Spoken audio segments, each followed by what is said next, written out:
First of all, I would look at it as not rupee sliding, I will look at it as dollar strength. Nirmala Sitharaman के एक बयान को लेकर विवाद हो रहा है। खबरें तो यही छपी हैं कि उन्होंने ऐसा कुछ कहा है कि रुपया कमजोर नहीं हुआ है, डॉलर मजबूत हो गया है। अगर इस तरह से हेडलाइन बनाएंगे तो लगेगा ही कि वित्त मंत्री ने क्या ही बेकार की बात कह दी है, लेकिन जब ध्यान से सुनेंगे कि उन्होंने कहा क्या है तब कुछ और मतलब निकलता है। वित्त मंत्री बता रही हैं कि डॉलर मजबूत हो रहा है, दुनिया की सारी मुद्राएं डॉलर के सामने कमजोर हो रही हैं। भारतीय रुपया भी कमजोर हुआ है, लेकिन बाकी मुद्राओं की तुलना में कम हुआ है। भारतीय रुपए ने मजबूती से का मुकाबला किया है।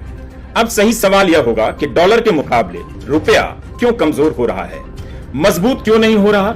2014 में जब मोदी सरकार आई थी तब $1 59 रुपए के करीब हुआ करता था, अब तो 82-83 रुपए तक पहुंच चुका है, यानी 8 साल में करीब कमजोर हो गया है।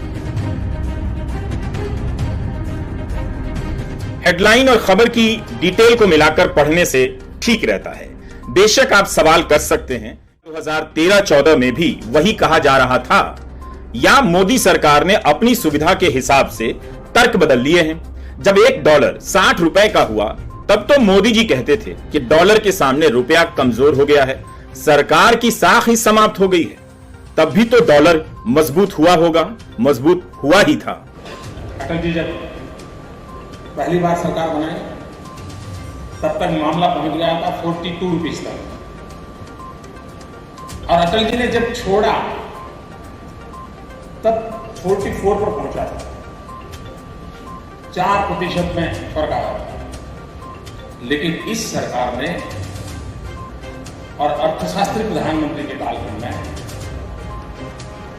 ये 60 रुपये पर पहुंच गया। तब मोदी जी को सुनकर लगता था कि मनमोहन सिंह अर्थशास्त्री नहीं है, कुंजी की किताब से एंटायर पॉलिटिकल साइंस पढ़कर आए हैं। मोदी जी असली अर्थशास्त्री।